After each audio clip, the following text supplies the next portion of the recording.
AP ఎన్నికల్లో అధికార YCP విపక్ష టీడీపీ కూటమి హోరాహోరీగా తలపడుతున్నాయి. మరోసారి అధికారం కైవసం చేసుకోవాలని వైఎస్ఆర్ కాంగ్రెస్ పార్టీ పునర్వైభవం సాధించాలని టీడీపీ తహతహలాడుతున్నాయి. దీంతో అధికారమే లక్ష్యంగా హామీలు కురిపిస్తున్నాయి. వైసీపీ ఇప్పటికే ఎన్నికల మేనిఫెస్టో రిలీజ్ చేయగా తాజాగా టీడీపీ నేతృత్వంలోని ఎన్డీఏ కూటమి కూడా మేనిఫెస్టోను ప్రకటించింది. ఇక రెండు పార్టీల మేనిఫెస్టోలను ఓసారి పరిశీలిస్తే అనేక ఆసక్తికర అంశాలు కనిపిస్తాయి. టీడీపీ వైసీపీ మేనిఫెస్టోలో సారూప్యత కనిపిస్తున్న పథకాలు అమ్మఒడి, తల్లికి వందనం, నవరత్నాల్లో భాగంగా వైసీపీ సర్కార్ పిల్లలను అమ్మఒడి పథకం పేరిట బడికి పంపే తల్లుల ఖాతాల్లో ఏటా 15,000 రూపాయలు జమ చేస్తూ వస్తోంది. వచ్చే ఎన్నికల్లో గెలిపిస్తే ఈ మొత్తాన్ని 15,000 నుంచి 17,000కు పెంచుతామని జగన్ ఎన్నికల మేనిఫెస్టోలో హామీ ఇచ్చారు. ఇదే తరహా హామీ టీడీపీ ప్రకటించిన మేనిఫెస్టోలోనూ ఉంది.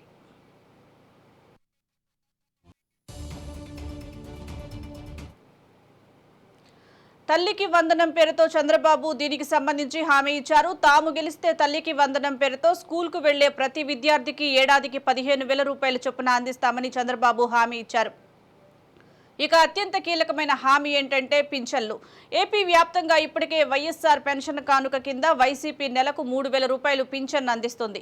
తాము మళ్లీ అధికారంలోకి వస్తే ఈ మొత్తాన్ని 2 దఫాల్లో 4,000కు పెంచుతామని జగన్ ప్రకటించారు. 2028లో 3,500 రూపాయలకు, 2029లో 4,000కు పెంచుతామన్నారు. అయితే తాము అధికారంలోకి వస్తే 2024 ఏప్రిల్ నుంచే పింఛన్ మొత్తాన్ని 4,000 చేస్తామని టీడీపీ హామీ ఇచ్చింది.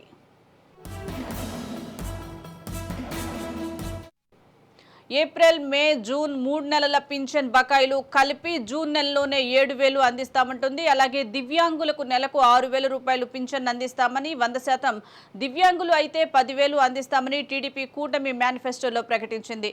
ఇక రెండు పార్టీలు ప్రకటించిన హామీల్లో సారూప్యత ఉన్న మరో అంశం కూడా ఉంది. వైఎస్ఆర్ రైతు భరోసా పథకం కింద ప్రస్తుతం ఏడాదికి 13,500 చొప్పున వైసీపీ ప్రభుత్వం పెట్టుబడి సాయం అందిస్తుంది. కేంద్రం అందించే 6,000తో కలిపి ఈ మొత్తాన్ని 4 విడతల్లో అందిస్తున్నారు. అయితే వచ్చే ఎన్నికల్లో గెలిస్తే రైతు భరోసా మొత్తాన్ని ఏడాదికి 16,000కు పెంచుతామని వైసీపీ మేనిఫెస్టోలో జగన్ హామీ ఇచ్చారు. ఇక టీడీపీ కూటమి విషయానికి వస్తే తాము గెలిస్తే ప్రతి రైతుకు ఏడాదికి 20,000 రూపాయలు ఆర్థిక సహాయంగా అందిస్తామని చంద్రబాబు హామీ ఇచ్చారు.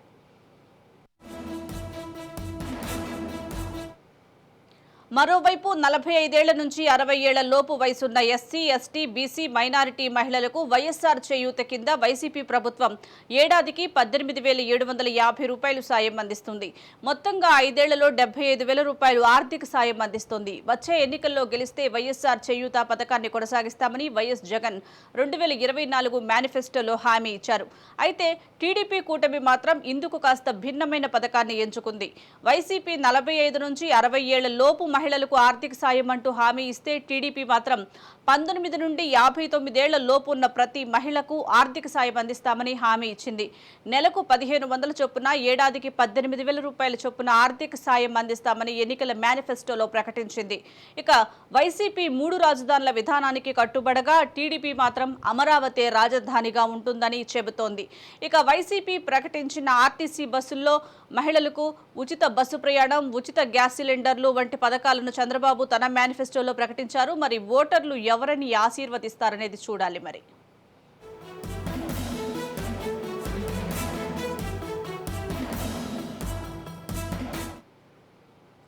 టీడీపీ వైసీపీ మేనిఫెస్టోలకు సంబంధించి మోర్ అప్డేట్స్ మా ప్రతినిధి శ్రీరామ్ అందిస్తారు. శ్రీరామ్, చెప్పండి. ఇటు టీడీపీ మేనిఫెస్టోకి, ఇటు వైసీపీ మేనిఫెస్టోకి కొన్నిటికి దగ్గర సంబంధం ఉన్నట్లుగా తెలుస్తుంది. అసలు ఎలా చూడాలంటారు ఈ మేనిఫెస్టో ఎవరికి దగ్గరగా చేరబోతుందంటారు ప్రజలకి?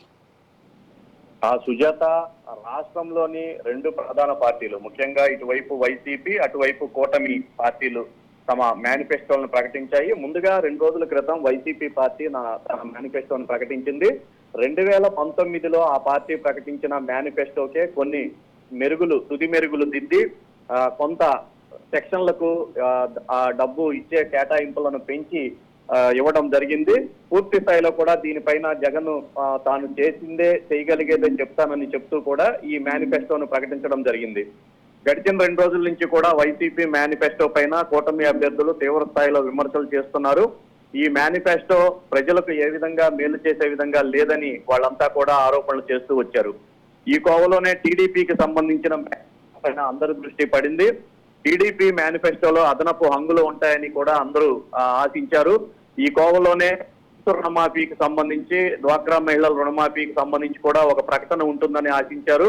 అయితే టీడీపీ ప్రవేశపెట్టిన ఉమ్మడి మేనిఫెస్టోలో కూడా సేమ్ రెండు పార్టీల్లోనూ ఒకే విధంగా ఉన్నాయి. కాకపోతే కేటాయింపుల విషయంలో టీడీపీ కొంచెం ఎక్కువగా కేటాయింపులను చేసింది. ఈ నేపథ్యంలోనే ఈ రెండు మేనిఫెస్టోల పైన ప్రజల్లో కూడా తీవ్ర స్థాయిలో చర్చ జరుగుతుంది. పార్టీల పరంగా వారిపైన వీరిపైన వారు ఆరోపణలు చేసుకుంటున్నప్పటికీ కూడా ప్రజలు మాత్రం మేనిఫెస్టో పైన పూర్తి స్థాయిలో కూడా దాన్ని తెలుసుకునే ప్రయత్నం చేస్తున్నారు. ఎవరి స్కీములు ఎంత కేటాయించారు ఏంటి అనేది ప్రధానంగా వాళ్ళంతా కూడా చర్చించుకుంటున్నారు. ముఖ్యంగా రెండు పార్టీలకు సంబంధించిన వారు కూడా సంక్షేమానికి సంబంధించి కానీ, ఇతర కేటాయింపులకు సంబంధించి ఆరోగ్య, విద్య, వైద్యం, మహిళల కేటాయింపులు, కులాల వారీగా కేటాయింపులు అన్ని అంశాలకు కూడా ప్రాధాన్యత ఇచ్చాయి. అయితే వైసీపీ 2019లో చేసిన దానికి కొన్ని మెరుగులు దిద్ది ప్రకటించింది.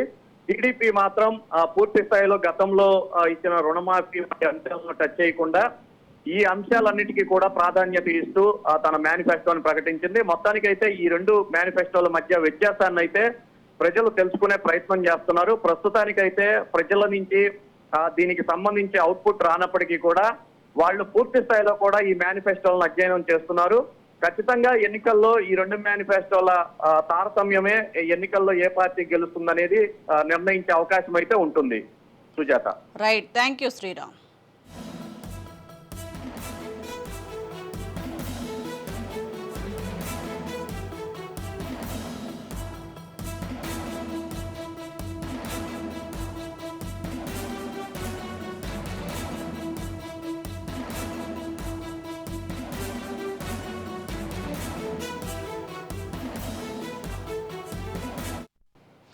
టీడీపీ వైసీపీ మేనిఫెస్టోను ప్రకటించింది. దీనికి సంబంధించి మోర్ అప్డేట్స్ మా ప్రతినిధి సుదర్శన్ అందిస్తారు. సుదర్శన్.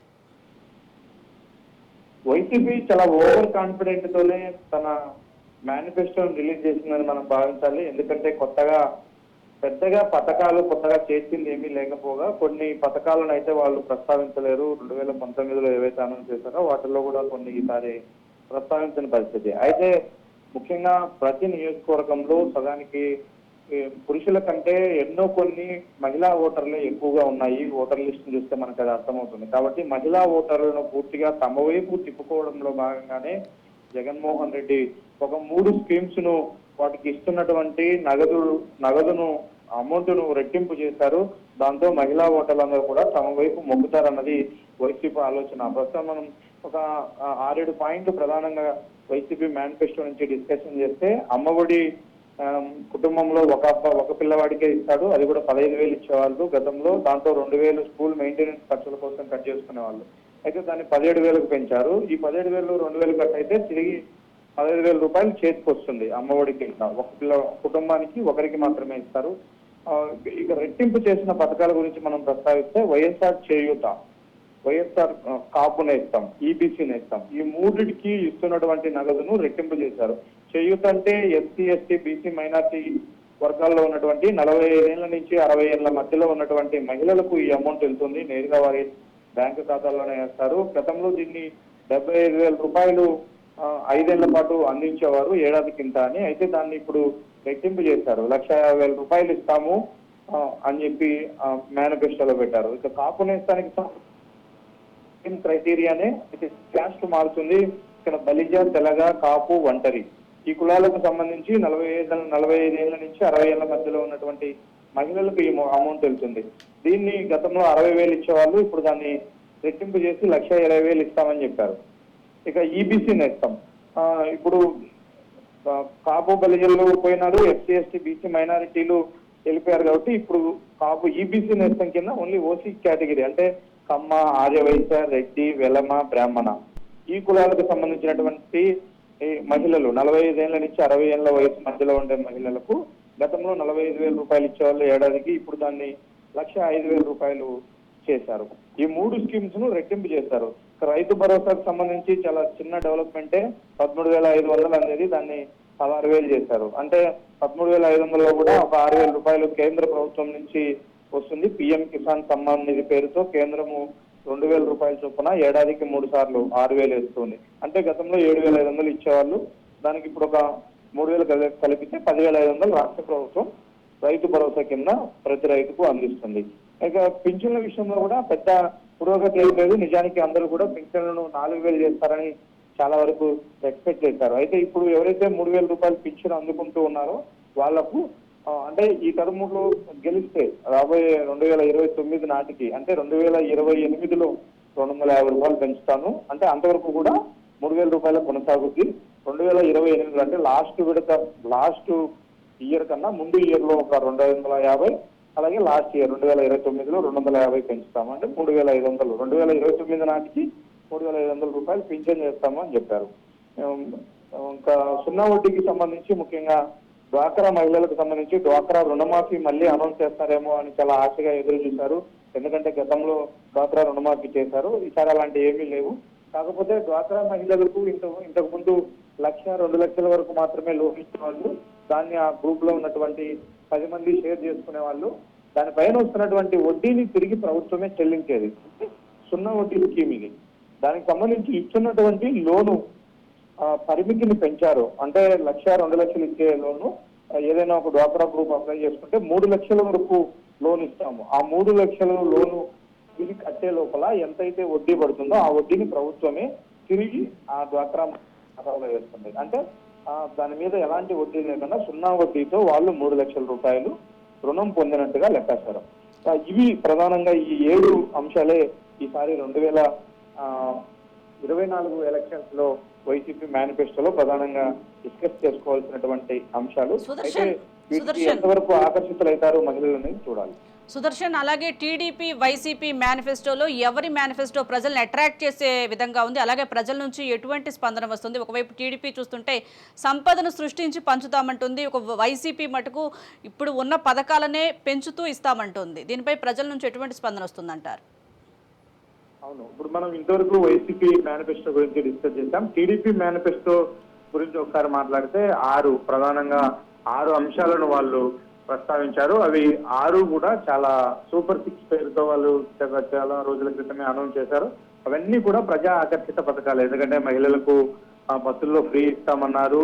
19 ఏళ్లు నిండిన ప్రతి మహిళకు నెలకు 1,500 రూపాయలు ఇస్తామంటున్నారు. నిరుద్యోగ వృత్తి కింద 3,000 రూపాయలు ప్రతి నిరుద్యోగికి ఇస్తామంటున్నారు. ఏడాదికి 3 గ్యాస్ సిలిండర్లను ఉచితంగా ఇస్తామని చెప్పారు. రైతు భరోసా కింద ఏడాదికి రైతుకు 20,000 రూపాయలు రౌండ్ ఫిగర్ చేసి వాళ్ళు అందిస్తామంటూ ఉన్నారు. ఈ సూపర్ 6 పథకాలే బాగా ప్రజలను ఇప్పటి వరకు అయితే ఆకట్టుకుంటూ ఉన్నాయి. ఎందుకంటే ఈ వైఎస్ఆర్ చేయూత, ఈ అమ్మఒడి స్కీమ్స్ అన్ని కూడా ఇదే అమ్మఒడిని టీడీపీ కూడా అనౌన్స్ చేసింది. వాళ్ళు 15,000 రూపాయలు. కాకపోతే వాళ్ళకు వైసీపీకి డిఫరెంట్ ఏంటంటే వాళ్ళ కుటుంబంలో ఎంతమంది పిల్లలు చదువుకుంటూ ఉంటే అంతమందికి కూడా 15,000 రూపాయల చొప్పున అందిస్తామని టీడీపీ అనౌన్స్ చేసింది. మనం ఒక నిమిషం కంపారిజన్ చేస్తే 2 మేనిఫెస్టోలు బెనిఫిట్ అయ్యే ఒక కుటుంబం తీసుకుంటే, ఒక భార్యాభర్త 2-3 పిల్లలు కుటుంబం తీసుకుంటే ఖచ్చితంగా కంపారిజన్ చేసే తరుణంలో టీడీపీ మేనిఫెస్టో నుంచే ఆ కుటుంబం ఎక్కువగా లబ్ధి పొందే అవకాశాలు కనిపిస్తున్నాయి. ప్రజా ఆకర్షణ పథకాలు కూడా అవి. ఎందుకంటే వినియోగించుకునే దాన్ని బట్టి టీడీపీ నుంచి ఎక్కువ లబ్ధి పొందొచ్చు. ఇప్పుడు మహిళలకు బస్సుల్లో ఫ్రీ అన్నారు. ఒక మహిళ రోజువారీగా చిరుద్యోగం చేసుకునే ఒక మహిళ పల్లెటూరు నుంచి వాళ్ళ సొంతూరు జిల్లా కేంద్రానికి రావాలంటే ప్రతిరోజు వాళ్ళు బస్సులో తిరుగుతుంటారు. కాబట్టి ప్రతిరోజు ఎంతో కొంత వాళ్ళు బెనిఫిట్ అవుతూ ఉంటారు. ఈ విధంగా కంపారిజన్ చేస్తే టీడీపీ మేనిఫెస్టోనే కొంత ప్రజల్లోకి బాగా వెళ్ళింది. ప్రజల్లో కూడా మంచి అభిప్రాయం టీడీపీ మేనిఫెస్టో పైన ఆకర్షితులు అవుతారు అనే అంశాలు అయితే డిస్కషన్ కు వస్తూ ఉన్నాయి. అయితే ఎవరు ఏమి ఆలోచించినప్పటికీ వైసీపీ టీడీపీ నుంచి మరో ప్రధానమైనటువంటి కంపారిజన్ ఏంటంటే 2,50,000 కోట్ల రూపాయలు నేరుగా ప్రజల అకౌంట్లకి వివిధ సంక్షేమ పథకాల ద్వారా అందించాము అని ప్రభుత్వం చెప్తోంది. ఈ 5 ఏళ్లు గడిచినటువంటి వైసీపీ ప్రభుత్వం, జగన్మోహన్ రెడ్డి ప్రభుత్వం చెప్తోంది. అయితే అంతకు మించి అప్పులు వివిధ రూపాల్లో అప్పులు తెచ్చినటువంటి సొమ్ములో కొంత తినేసి మిగిలిన దాన్ని మాత్రమే సంక్షేమ పథకాల రూపంలో ప్రజలకు అందించారు తప్ప రాష్ట్రంలో ఎక్కడ అభివృద్ధి చెందింది లేదు, ఆదాయం పెరిగింది లేదు అన్నది TDP version. Right. Thank you Sudarshan.